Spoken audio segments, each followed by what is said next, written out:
Bonjour à toutes et à tous, bienvenue sur Télégoël. Nous sommes le jeudi 18 mai, pas de jour férié cette semaine. On vous parlera dans les sujets du projet de bus à haut niveau de service qui se met en place sur le territoire, d'une journée découverte du service civique, de la ville de Arnes, d'Année-sous-Lens, entre sport et théâtre, de l'inauguration du nouveau lieu d'accueil du restaurant solidaire El Fouad à Avion, mais aussi du magnifique concert des chorales lensoises attendu ce week-end au Colisée de Lens avec notre invité Monsieur Jean-Paul Bertrand. Je rejoins tout de suite Anthony sur le plateau pour vos news de la semaine.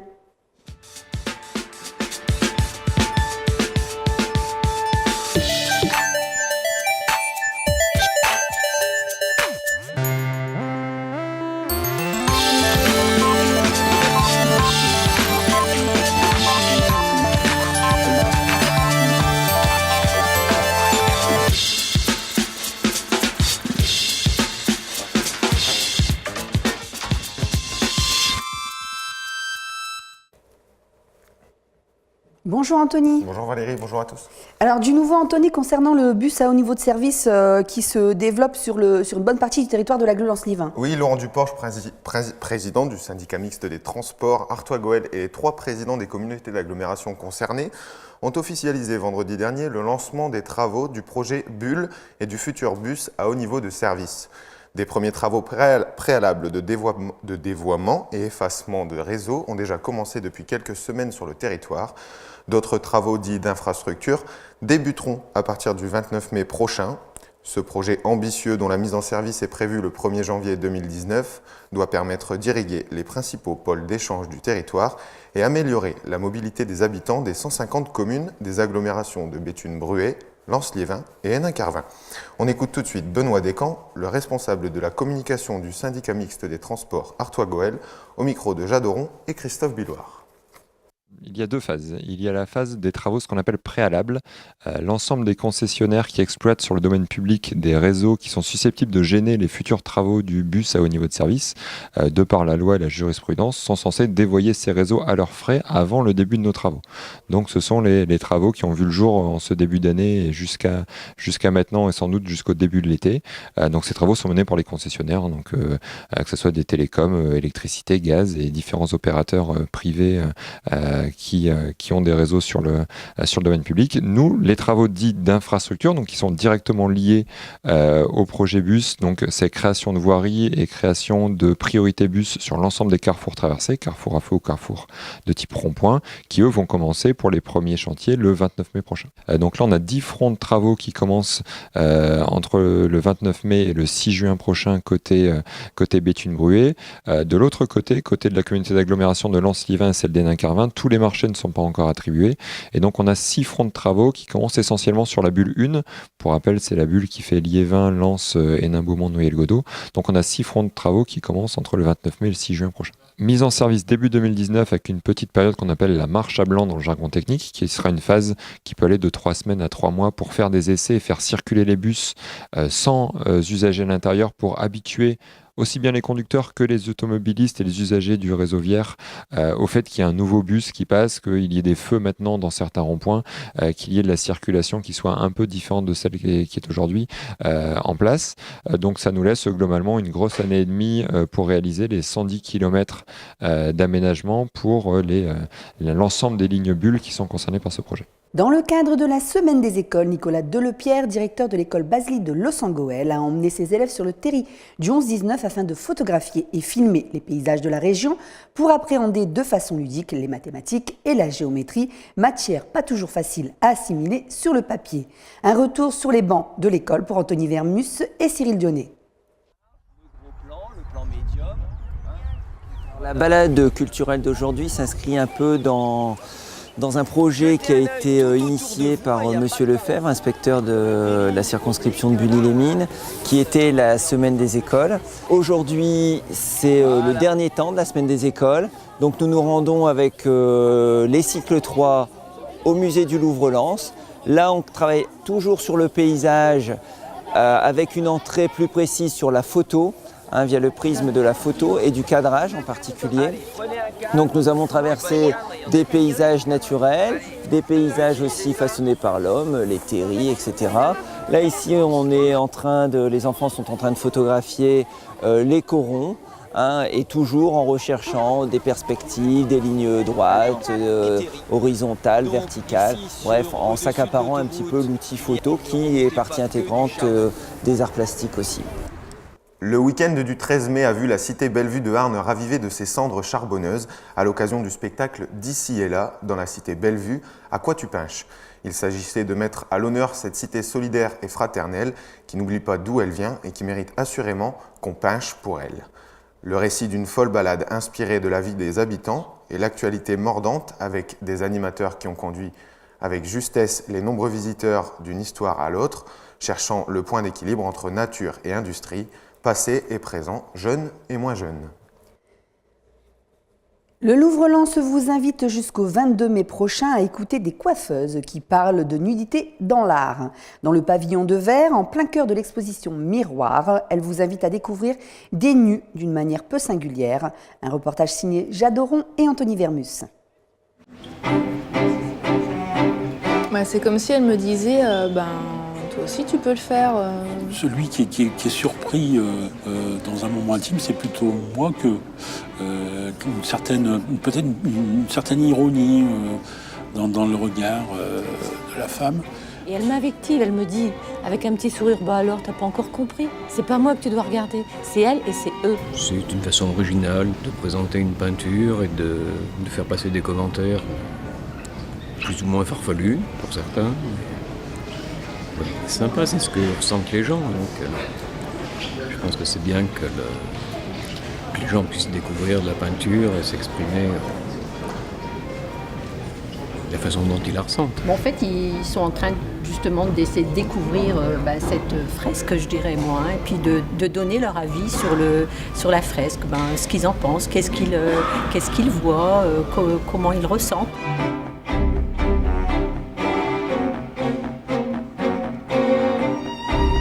On se voit d'abord dans le miroir, on se regarde, on prend le temps de se voir. On met le casque sur les oreilles, on appuie sur le bouton et là commence le montage sonore. Et quand le montage sonore commence, à ce moment-là, une peinture va en fait apparaître à la place de votre reflet dans le miroir.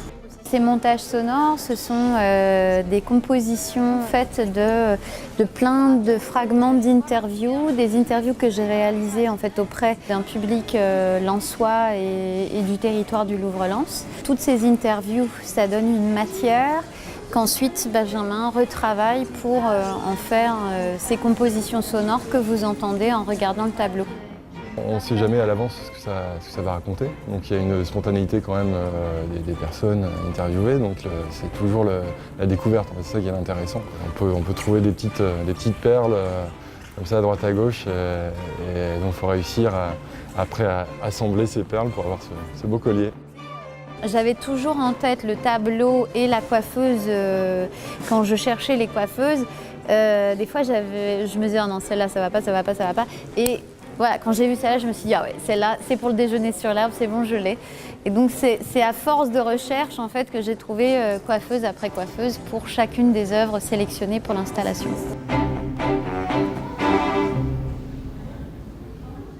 Afin de sensibiliser les enfants à l'importance d'un petit déjeuner, la société Elior Restauration a mis en place, avec l'aide de la municipalité dans les écoles Barbus, Diderot, Zola, Louise Michel et Pasteur de Arnes, une opération ludique et éducative autour de 3 objectifs principaux.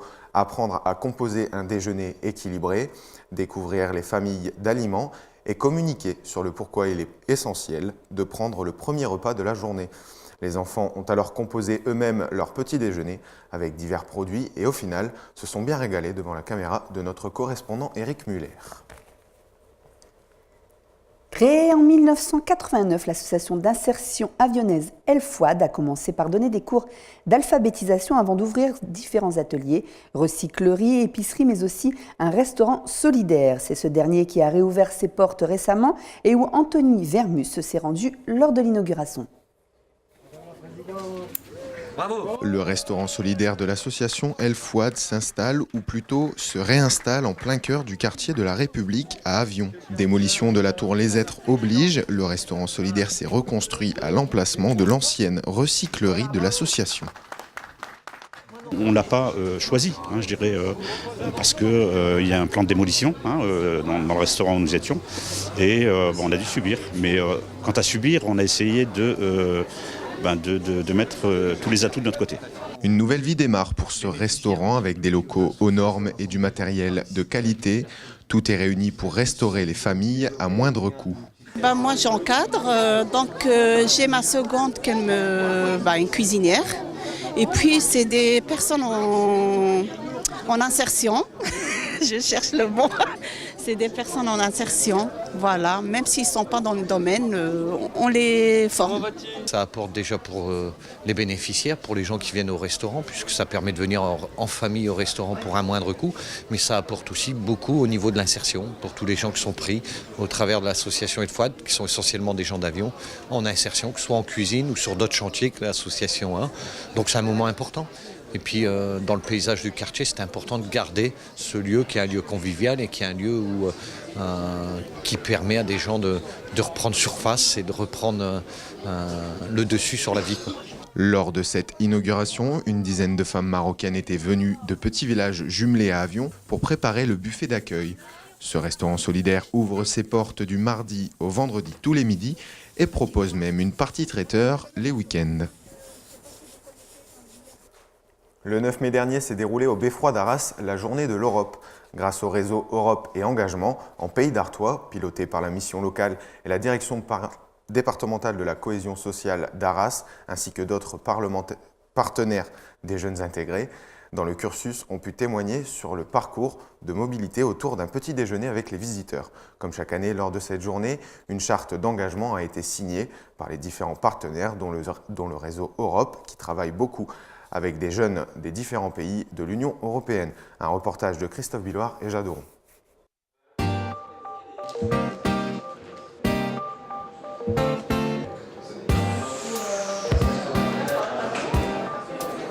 Cet après-midi, le réseau a mis en place un speed dating service civique où nous avons invité des structures qui sont agréées pour pouvoir accueillir des volontaires en service civique. Et les jeunes sont conviés aussi à se présenter au niveau de ces structures pour connaître les offres de missions. Ce sont des missions qui ont en lien avec plusieurs thématiques comme la solidarité, la santé, l'éducation pour tous, la fracture numérique notamment avec une structure qui est bien implanté sur le service civique au niveau de la Rajoie. On a aussi des missions sur le sport, il y a différentes missions qui sont proposées. C'est l'occasion de vous présenter les deux volontaires en service civique. Ils ont une mission de 8 mois. Et ils vont donc interviewer les jeunes pour savoir comment on peut valoriser leur parcours de mobilité, savoir comment on peut travailler aussi sur les problématiques que peuvent rencontrer les jeunes pour partir à l'étranger.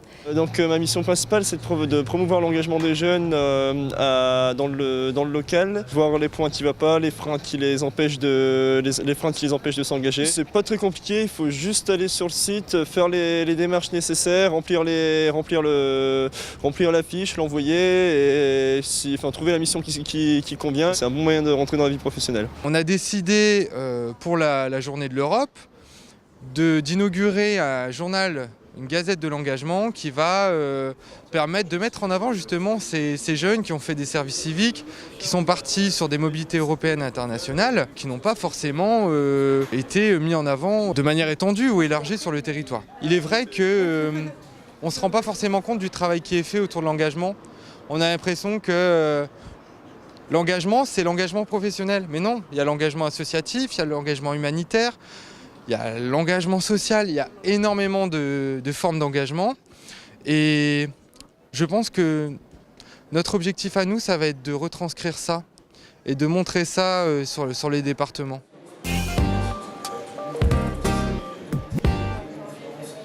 La journée s'est finalement terminée par la présentation et le lancement du dispositif Osons le bénévolat qui favorise l'accueil de jeunes bénévoles.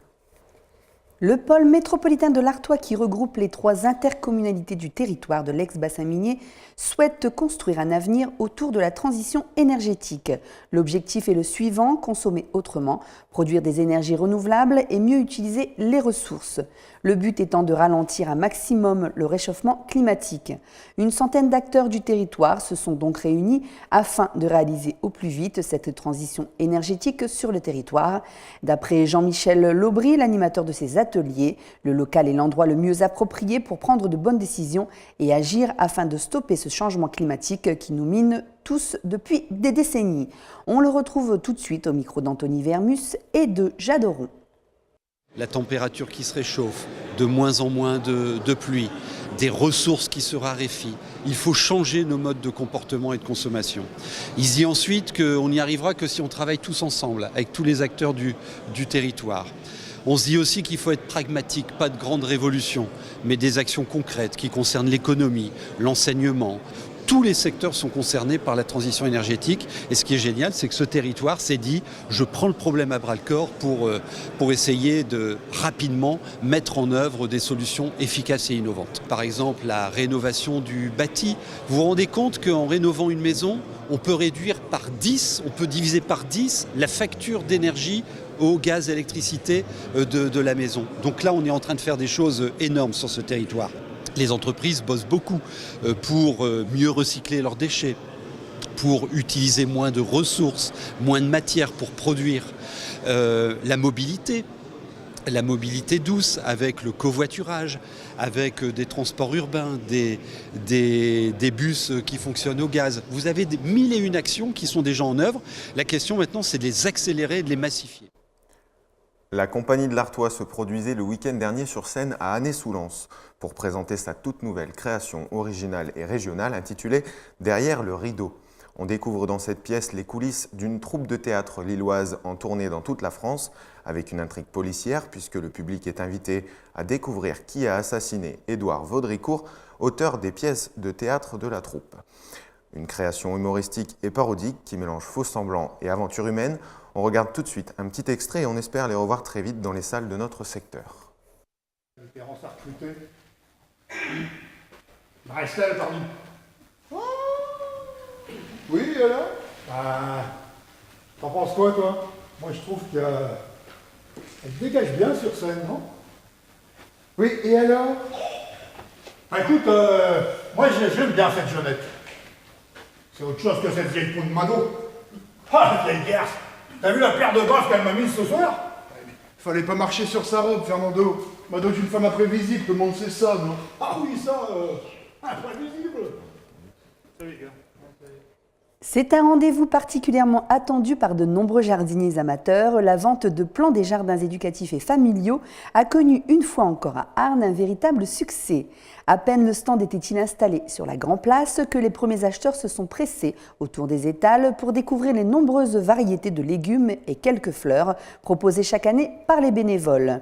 Dès la fin janvier, ils s'affairent dans les serres et réalisent les premiers semis de plants de tomates, courgettes, citrouilles, choux, aubergines, poivrons ou encore œillets d'Inde, qui ont pratiquement tous trouvé preneurs pour continuer leur croissance dans les différents potagers des villes environnantes. En partenariat avec la Fédération française de cardiologie, la ville d'Annay-sous-Lens avait organisé pour les élèves de l'école élémentaire 1 après-midi sportive. Le but est simple, sensibiliser les jeunes annésiens à la pratique du sport 30 minutes par jour. La récompense n'en fut plus que bonne puisqu'à la fin de la journée, un goûter était organisé avec la remise de plusieurs cadeaux. L'entreprise Gazonor vient d'installer le premier de ses 4 moteurs de production électrique à partir du gaz de mine sur son site du parc de la Glissoire à Avion. Chacun des moteurs produira une puissance d'1,5 MW, un véritable tournant au niveau de l'exploitation du grisou. Désormais, Gazonor produira de l'électricité revendue à Enedis, dont le volume de production équivaudra à la consommation annuelle de 9000 personnes. Des images impressionnantes de ces moteurs de plusieurs tonnes, tournées par notre correspondante Laurence Decroix pour la ville d'Avion. C'est l'heure de notre invité. Il est le président de cette formidable association lensoise. Vous allez la découvrir dans quelques instants. Le chant et la bonne humeur est leur passion. Nous accueillons tout de suite Jean-Paul Bertrand, le président de l'association, mais aussi un des chanteurs des chorales lensoises.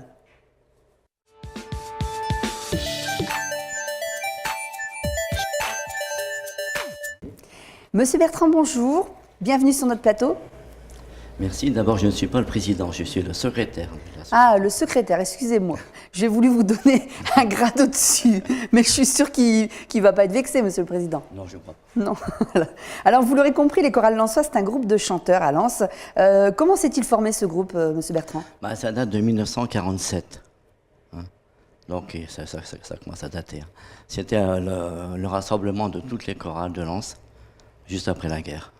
D'accord. Et comment ça vous est venu l'idée, enfin comment est venue l'idée à ceux qui vous précédaient, certainement, je ne sais pas si à l'époque vous étiez déjà là, je ne pense pas, de se regrouper? C'est parce qu'il y avait ce manque d'association et de divertissement à l'époque, après la guerre? C'était Moïse Dupuis au départ qui a eu l'idée de générer une chorale avec toutes les petites chorales qui commençaient à se créer un peu partout.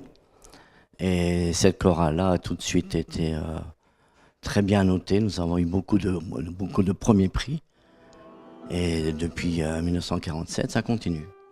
Donc vous êtes combien dans ce groupe? Il y a des hommes, des femmes, enfin, je crois d'ailleurs qu'il n'y a pas de sexe en fait dans les chorales. Il y a des mezzos, des altos, des sopranos, c'est plutôt ça. Hein? Oui, nous sommes 43, toujours présents. Disons, il y a 26 femmes et une quinzaine d'hommes.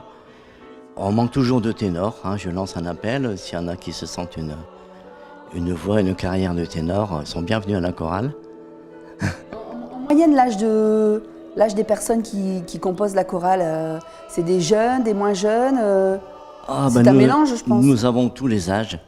On en a même de plus de 80 ans. Ah oui, qui participent encore à la chorale. Qui participent encore, qui répètent toujours. Et là, je leur tire mon chapeau. Je dis bravo parce qu'il faut le faire. Alors, vous répétez combien de fois par semaine? Alors, en temps normal, c'est 1 fois par semaine. Mais lorsqu'on a un grand concert à faire, ça peut être 2 ou 3 fois par semaine. Donc, vous répétez 1 fois par semaine, mais pour des concerts, combien vous en faites par an, à peu près? On en fait au moment de Noël. On est bien demandé. Après, ça se calme un peu. Et c'est à la demande, on peut en faire 3 ou 4 par an. D'accord. Et vous vous déplacez que sur Lens ou vous vous déplacez dans d'autres communes? Non, on fait la région. Sur la région? Sur toute la région. Alors, vous avez bien sûr un chef d'orchestre. Est-ce que vous pouvez nous en parler, votre chef d'orchestre? C'est le président de la chorale, c'est Gérard Delmar. Ça fait combien de temps qu'il est avec vous? Ça va faire... il a toujours été avec nous. On va dire, c'est une anecdote assez drôle. Il était même avec nous étant enfant. Je me souviens de lui, il avait 6 ans, il venait avec son père, les cheveux crôlés, tout ça. Il a toujours été dans la chorale. D'accord. Et quelle est sa particularité de direction de cette chorale? C'est quelqu'un de très compétent. Il sait bien nous faire travailler, toujours avec bonne humeur, bonhomie. Et c'est un très bon musicien, c'est un trompettiste. Là, quand on fait les concerts de Noël, dès qu'il sort sa trompette, l'Ave Maria est sublime. D'ailleurs, les personnes qui participent à la chorale, est-ce que ce sont tous des musiciens ou issus de la musique ou il y a vraiment des personnes de tout horizon, on va dire? Il y a vraiment de tout horizon. Il y en a qui ont même du mal à lire des partitions, d'autres qui connaissent tout par cœur. C'est ça qui est bien. On chante beaucoup d'oreilles aussi pour certains. Il faut bien s'écouter lors des répétitions. Alors, si vous avez dit que vous recherchez des ténors, si on veut rejoindre les chorales lensoises, comment fait-on? Il se présente à la salle Bourlet, à Lens, rue James Cook, c'est sur la route boulevard de Béthune, je crois, boulevard c'est ça? de Béthune, Voilà. boulevard de Béthune. Le mardi, nous répétons de 7h30 à 9h30. Donc, il se présente Voilà, là. un petit essai. Alors, et si on chante mal, on n'est pas accepté? Si on chante mal, le chef nous en fera la remarque délicatement. Alors, on va revenir sur le pourquoi vous êtes venu sur le plateau. Samedi soir, il y a un grand concert au Colisée de Lens. Est-ce que vous pouvez nous en parler? Nous ne sommes pas d'accord pour les dates. C'est vendredi 2 juin. Ah, c'est vendredi 2 juin. Bon, alors voilà, je dis des bêtises. Donc vendredi 2 juin, le concert. Alors oui, la Société chorale lensoise, dirigée par Gérard Bellemare, fête son 70e anniversaire. D'accord. D'accord. Oui, donc ça fait vraiment un bout de temps qu'elle est en place, cette chorale. Ah, ok, oui. Donc elle fête ses 70 ans au Colisée le samedi 2 juin. À cette occasion, donc, nous allons jouer le vendredi 2 juin. Vendredi 2 au juin, soir. vraiment, décidément. Oui, j'ai entendu. Au théâtre du Colisée à 20h30. Et nous allons faire des pièces pour chœur. La Veverum de Mozart, Faust, Gounod, tout ça. Ensuite, nous avons accueilli la mezzo-soprano Savika Cornu-Zozor. Oui, alors une très très très grande chanteuse, j'ai pu l'entendre en répétition. Voilà, une très grande chanteuse qui nous fait l'honneur de venir nous aider dans cette chorale. Elle va chanter elle-même des airs de Verdi, Bizet, qu'elle va chanter seule ou avec nous, avec la chorale. Et vous serez plus nombreux que d'habitude? Vous avez d'autres chorales qui viennent se joindre à vous pour ce concert ou vous êtes seul? Absolument pas, non, nous sommes 43 fidèles au poste. Alors, si vous voulez bien, on va faire envie à nos téléspectateurs pour ce concert du vendredi 2 juin en leur diffusant un petit extrait de cette voix sublime qui est celle de cette chanteuse soprano que vous accueillez. Savika Cornu-Zozor.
Alors pour ce concert, vous répétez depuis combien de temps, Monsieur Bertrand? Depuis septembre, depuis la rentrée. Et on a eu le plaisir de connaître Didier Casteljacomin, le pianiste qui sera avec nous lors du concert. Il nous a accompagnés au concert de Noël et il était enchanté de notre prestation, donc il a décidé de venir avec nous, de nous aider au Colisée. D'ailleurs, vous l'avez vu au piano, hein. C'est quelqu'un de très très gentil. Alors il va nous animer pendant toute la première partie et en seconde partie, il sera en soliste. Il va nous jouer des pièces de Schubert, Haydn, Schumann. Et Didier Casteljacomin, il a joué dans des grandes scènes du monde entier. Il faut savoir que c'est quand même une grande pointure. Il a joué à Amsterdam, à New York, un peu partout. Donc vraiment des gens de très haute qualité pour ce concert de la chorale lensoise. Hein. Vous êtes prêts? Vous êtes prêts pour ce concert? Nous sommes encore quelques prêts. Répétitions et puis ça devrait le faire. Oui, ça devrait le faire.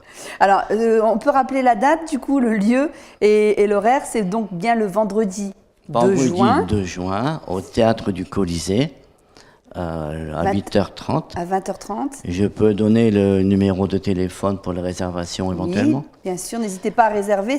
N'oubliez pas, c'est le vendredi 2 juin. Alors, c'est le 03 21 28 37 41. On peut avoir des informations peut-être sur le site de l'Office du tourisme de Lens-les-Vins ou sur une page Facebook ou... Ça apparaît aussi sur l'encart du Colisée. Oui. Il y a une grande page qui parle de ce que l'on va faire. Les chorales ont un site internet ou une page Facebook Oui, autrement, vous avez les informations aussi sur certains panneaux lensois. Nous sommes en grande affiche tout est marqué dessus. Donc n'hésitez avec pas les surtout réservations. à réserver au numéro de téléphone que M. Bertrand vous a donné. Oui. Allez-y nombreux à ce magnifique concert avec des voix d'exception. Vous avez pu l'entendre dans l'extrait de cette chorale lensoise. Merci beaucoup M. Bertrand. Merci de votre venue. Il va peut-être nous pousser la chansonnette, mais je pense qu'on va se contenter d'entendre ses commentaires sportifs. On retrouve tout de suite notre ami Fred pour sa rubrique sport.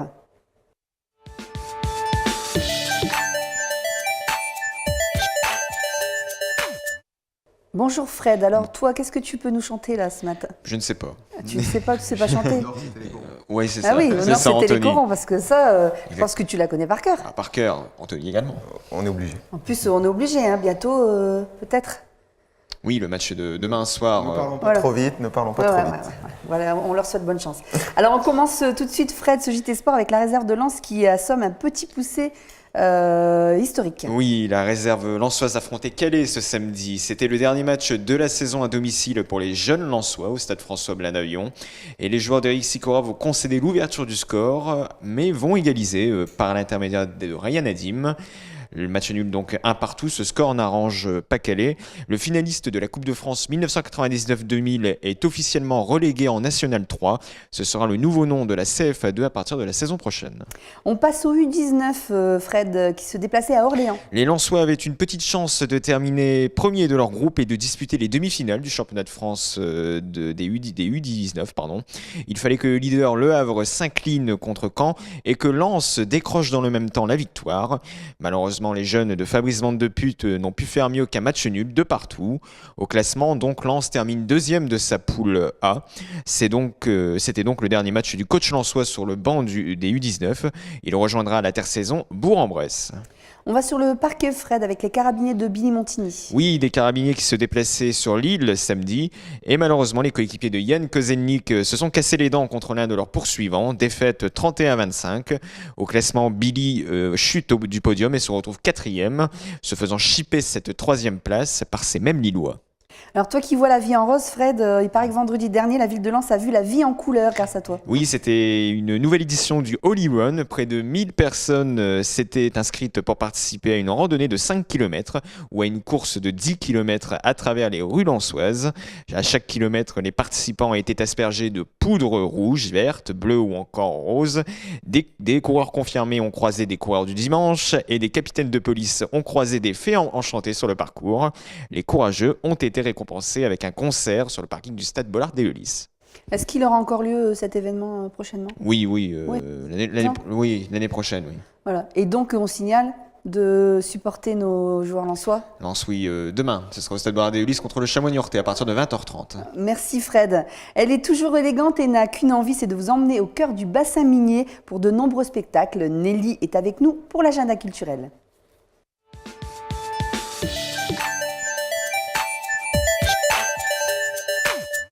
Bonjour Nelly. Bonjour Valérie, bonjour Anthony, bonjour à toutes et à tous. Nelly, il y en aura pour tous les goûts dans notre agenda culturel. On aborde d'abord le sujet avec du théâtre à Arnes. Oui Valérie, le vendredi 19 mai à 20h30 au Centre culturel Le Prévert qui accueille pour cette soirée les jeunes talents de l'atelier théâtre municipal pour une grande soirée de restitution. On enchaîne avec Moment mai à Grenay. À l'espace culturel Ronnie Cooter qui accueille le vendredi 24 mai à 16h la représentation de Une cosmonaute est un souci pour notre galaxie, donc par l'Embellie Compagnie. Donc ce spectacle qui allie chansons et vidéos nous permettra de rencontrer Axel, une jeune demoiselle de 10 ans qui se rêve cosmonaute. De l'image et de la vidéo, cette fois-ci à Méricourt. Oui Valérie, le mardi 23 mai à 19h pour un ciné-gare dédié à la projection du film de Philippe Faucon, Fatima. Donc pour vous en parler, je vous cite un extrait d'une critique d'une journal Le Monde. Donc Fatima est un film si délicat qu'il est difficile d'en parler sans l'abîmer. Ce n'est pas tout à fait une histoire, on pourrait dire une tranche de vie si la vie était de la viande. La vie n'est pas faite que de chair, c'est aussi du temps, de l'espace, des souvenirs qui reviennent, des espoirs, des regrets. Donc, de quoi donner envie de découvrir le parcours de Fatima à Méricourt. Nous sommes en mai, une rime parfaite avec musée. La nuit européenne des musées, oui, qui aura lieu le samedi 20 mai. Donc, dans ce cadre, le musée de l'école et de la mine de Arnes sera ouvert exceptionnellement de 14h à 20h et vous proposera une visite originale puisque vous serez muni d'une lampe frontale pour découvrir la galerie. Je suppose que le Louvre-Lens réserve aussi une programmation particulière pour cette soirée. Effectivement, ce sera ouvert exceptionnellement de 18h à minuit avec des visites et des ateliers gratuits. J'ajoute à cela à 19h, à prix modéré, le spectacle musical On a dit, on fait un spectacle. Donc c'est une proposition artistique qui allie concerts, revues burlesques et numéros de music-hall avec notamment sur scène JP Nataf, donc le chanteur du groupe Les Innocents. Vous vous souvenez ? Colore le monde, sans feu, sans épreuve ni bombe, indolore les murs et coule dans le fleuve la facture et bien d'autres tubes. Décidément, on a des chanteurs sur C'est la journée de la chanson. Aujourd'hui. Et de la couleur aussi. Et de la couleur aussi. Alors ça va chanter au Louvre-Lens, ça va chanter et rocker aussi à Bully-les-Mines. Oui, à l'espace culturel François Mitterrand qui accueillera le samedi 20 mai la 4e édition du Bully on Rocks avec au programme Chakra, Cedarburn ou encore The Twatment. À Salomine, par contre, ce ne sera pas du chant, mais de la musique.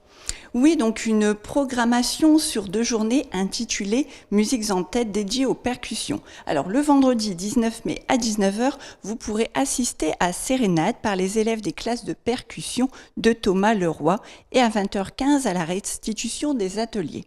Donc le samedi 20 mai, vous pourrez profiter en journée d'un concours de percussion et une exposition, puis à 17h à l'Aubade dans les quartiers de la ville et un rassemblement à la MAC. À 19h, ce sera un concert de musique de chambre avec percussion, tambour, de la Côte d'Opale, batucada qui vous sera proposé. Pas tout à fait musique des chambres, mais de la musique classique, il en sera aussi question à Avion. Oui Valérie, le vendredi 19 mai à 20h à la salle Mouloudji pour le concert de printemps de l'harmonie municipale ouvrière d'Avion. En toute logique, on conclut avec de la musique à Lens. On continue, on termine au théâtre Le Colisée de Lens le vendredi 26 mai à 20h30 pour Melting Trio. Donc c'est un trio composé d'un soprano, un violoncelliste, également flûtiste et un pianiste. Alors vous le voyez, un agenda bien chargé si vous nous dites qu'il n'y a rien à faire dans le coin. Moi, je dis on ne va pas vous croire. Voilà, on ne va pas vous croire. Merci Nelly. Ne manquez surtout pas donc tous ces rendez-vous. Nelly, on te retrouve début juin pour de nouveaux événements, mais on ne manquera pas de vous redonner quelques trucs à faire pendant le week-end de l'Ascension. Ne vous inquiétez pas, quant à nous, on se retrouve jeudi prochain. Et oui, nous serons là le jeudi de l'Ascension pour vous parler de votre territoire qui, lui, ne prend pas de repos et continue sa transformation. Merci Anthony, merci Fred et merci à toute l'équipe de Télégoël. Rendez-vous sur Facebook, YouTube, Twitter et télégoël.fr. Bon week-end à tous.